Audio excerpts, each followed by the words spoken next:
हम सब बहुत सी मूवीज़ और एनिमे शोज़ देखते हैं। लेकिन अक्सर कुछ शोज़ में कुछ कैरेक्टर्स ऐसे होते हैं जिन्हें देखने के बाद हम उन्हें कभी भुला नहीं पाते और उन्हें ना भुलाने की वजह से उनसे एडिक्टिव हो जाते हैं। अब हमें एडिक्टिव बनाने वाले कैरेक्टर्स मूवी में एज अ साइड कैरेक्टर हो या मेन एंटागोनिस्ट, सिर्फ एक ही चीज़ है जो उन्हें शो के बाकी सारे कैरेक्टर्स से अलग बनाती है,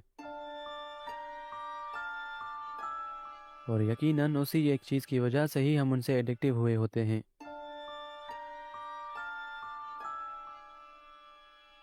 जिस चीज़ का नाम है मैनिपुलेशन।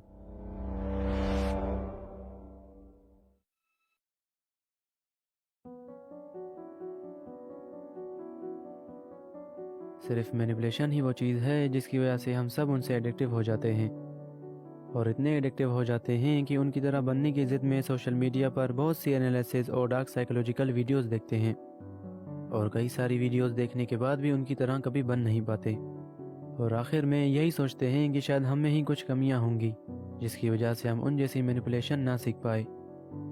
लेकिन एक सच्चाई है जो हम नहीं जानते, और वो सच्चाई ये है कि जिन फिक्शन कैरेक्टर्स की मैनिपुलेशन से हम इम्प्रेस हुए होते हैं, उन कैरेक्टर्स की मैनिपुलेशन इतनी ज़्यादा डार्क और ब्रूटल होती है कि उन्हें यूट्यूबर्स भी सही से एक्सप्लेन नहीं कर पाते, और अगर कोई एक्सप्लेन करने की कोशिश करता भी है तो वो सिर्फ उनकी खूबियाँ ही आपको बता पाता है, जिसका मैनिपुलेशन और डार्क साइकोलॉजी से कुछ खास कनेक्शन नहीं होता। लेकिन अगर उनका कनेक्शन होता भी तो वो सिर्फ मैनिपुलेशन टिप्स या ट्रिक्स तक ही लिमिटेड होता, और इसी वजह से हम सब जितनी भी मैनिपुलेशन के रिगार्डेड वीडियोस और रील्स देखते हैं उनसे मैनिपुलेशन नहीं सीख पाते, क्योंकि डार्क इन्फॉर्मेशन की कुछ बाउंड्रीज होती हैं जिन्हें सोशल मीडिया जैसी प्लेटफॉर्म में तोड़ा नहीं जा सकता।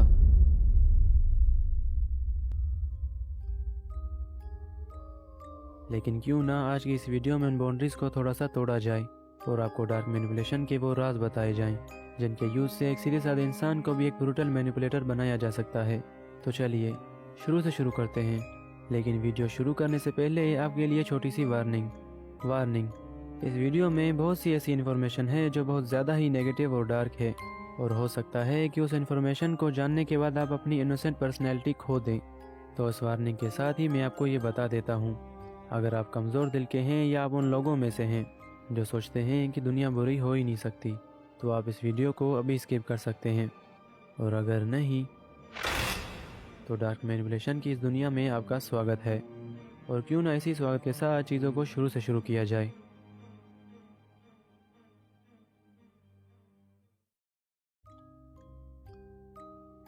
देखिए, मैनिपुलेशन का सिंपल सा मतलब है लोगों को अपने फ़ायदे के लिए कंट्रोल करना या उन्हें इन्फ्लुएंस करना, ताकि वो बिना सोचे समझे आपकी मर्ज़ी के मुताबिक चलें।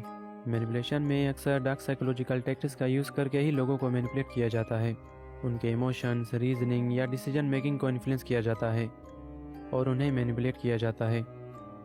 मिसाल के तौर पे, अगर कोई आपको आपकी बिना किसी गलती के गिल्ट फील कराता है या आपको डरा के आपसे अपनी बात मनवाता है और आपसे अपना काम करवाता है, तो उसे मैनिपुलेशन कह सकते हैं। और इसी के साथ ये जान लीजिए कि ज़्यादातर मैनिपुलेशन में झूठ का ही यूज़ होता है, और आगे जाके जिन टैक्टिक्स की बात की जाएगी उन टैक्टिक्स में आपको ज़्यादातर झूठ ही देखने को मिलेगा। लेकिन मैनिपुलेशन टैक्टिक्स को जानने से पहले ये जान लेते हैं कि आखिर मैनिपुलेटर बनते कैसे हैं। देखिए, अगर मैनिपुलेशन और डार्क साइकोलॉजी की बात की जाए तो ये आपको सुनने में जितनी आसान लगती है उतनी आसान है नहीं। आपने यकीनन मैनिपुलेशन, पावर और डोमिनेंस पर कई सारी वीडियोस देखी होंगी, लेकिन सच कहूँ तो उन वीडियोस में मैनिपुलेशन की छोटी सी टिप्स या ट्रिक्स ही होती हैं। अगर सच कहूँ तो आप में से कोई भी इंसान मैनिपुलेशन को करने की तो दूर की बात, मैनिपुलेशन को सही से समझ ही नहीं सकता, क्योंकि डार्क साइकोलॉजी और मैनिपुलेशन को समझने के लिए आपको एक सेक्रीफाइस देना पड़ता है। सेक्रीफाइस उन चीज़ों का जो आपको पूरी तरह से एक इंसान बनाती हैं।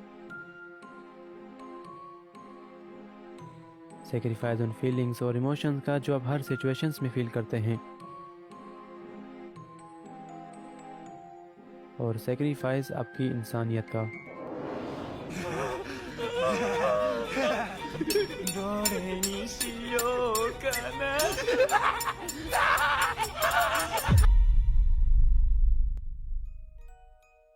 सिर्फ वही इंसान मैनिपुलेशन कर पाता है जो अपनी सारी अच्छाई और इंसानियत को ख़त्म करके प्योर इवलनेस को अपना ले, और यही है डार्क साइकोलॉजी का पहला नियम।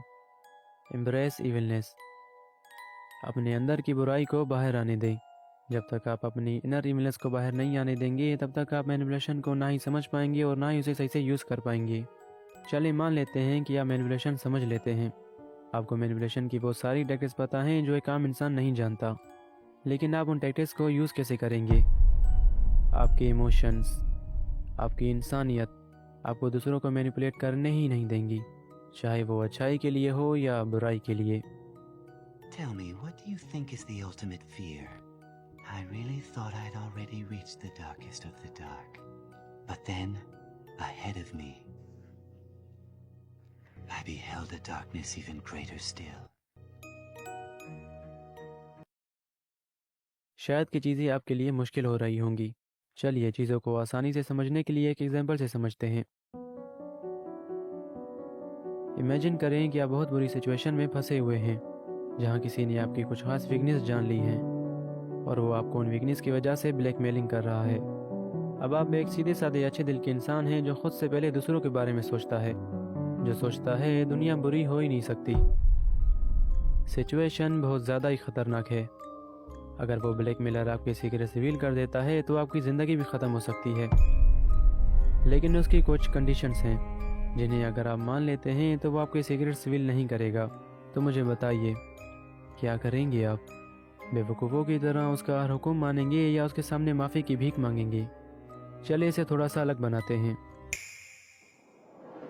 वही सिचुएशन, वही इंसान, वही ब्लैकमेलिंग, लेकिन इस बार जिससे ब्लैकमेल किया जा रहा है उसे ना तो लोगों से फ़र्क पड़ता है और ना ही मोरालिटी से, जो लोगों को सिवाय किसी टूल के और कुछ नहीं समझता, जिसके सामने अगर कोई मर भी जाता है या अगर वो किसी को मार भी देता है तो उसे फ़र्क नहीं पड़ता।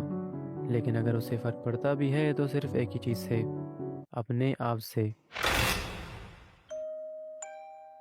बताइए, किसके पास उस ब्लैकमेलर को हैंडल करने का रास्ता होगा? अच्छा दिल रखने वाले इंसान के पास जो सोचता है कि दुनिया बुरी हो ही नहीं सकती, या किसी ऐसे इंसान के पास जो सारी बुराइयों को होल्ड करने की ताकत रखता है? चाहे एक इंसान कितना भी चालाक और इंटेलिजेंट क्यों ना हो जाए, लेकिन वो एक प्योर मॉन्स्टर से नहीं जीत सकता, क्योंकि एक प्योर मॉन्स्टर यानी बुरे इंसान के पास वो सारे रास्ते होते हैं जिन्हें यूज़ करने के बारे में हम कभी सोच भी नहीं सकते, क्योंकि वो बुराई को सही से समझ सकता है, उसे बिना डरे इस्तेमाल कर सकता है। वो चाहे तो उस ब्लैकमेलर को किसी भी वक्त ख़त्म कर सकता है या उसे उसी के खेल में ही मात दे सकता है। हमने बहुत सी मूवीज़ और शोज़ में देखा है कि हर बार मेन विलन की ही हार होती है और अच्छा दिल रखने वाले हीरो की ही जीत होती है। लेकिन सच कहूँ तो ये सिर्फ फालतू की बकवास है। अगर ऐसा होता तो आपको ये दुनिया काफ़ी अलग दिखती, जहाँ ना करप्शन होती और ना ही रेप्स होते, ना ही कोई क्रिमिनल क्राइम करने के बावजूद आज़ाद होता और ना ही कोई गरीबी से अपनी जान ले रहा होता। अब अगर आप मेरी इन बातों से थोड़ा सा भी डाउट रखते हैं तो आप इतिहास उठा के देख लें। इतिहास पूरी तरह से गवाह है कि जिसने भी खुद के बारे में सोच के बुराई के सही से यूज़ किया है उसने हर बार बगैर किसी स्पेशल पावर के कामयाबी हासिल की है। और यकीनन आज की इस रियलिटी में भी हर सक्सेसफुल इंसान अपने पास्ट में बुरा रह चुका है, चाहे वो कोई प्राइम मिनिस्टर हो या किसी भी कंपनी का CEO। लेकिन अब सवाल ये आता है कि इविलेंस को हम कैसे अचीव कर सकते हैं। देखें, इविलेंस किसी टाइप की टेक्निक या मेथड नहीं है, ये हर इंसान में होती है, यकीन माने हर इंसान में।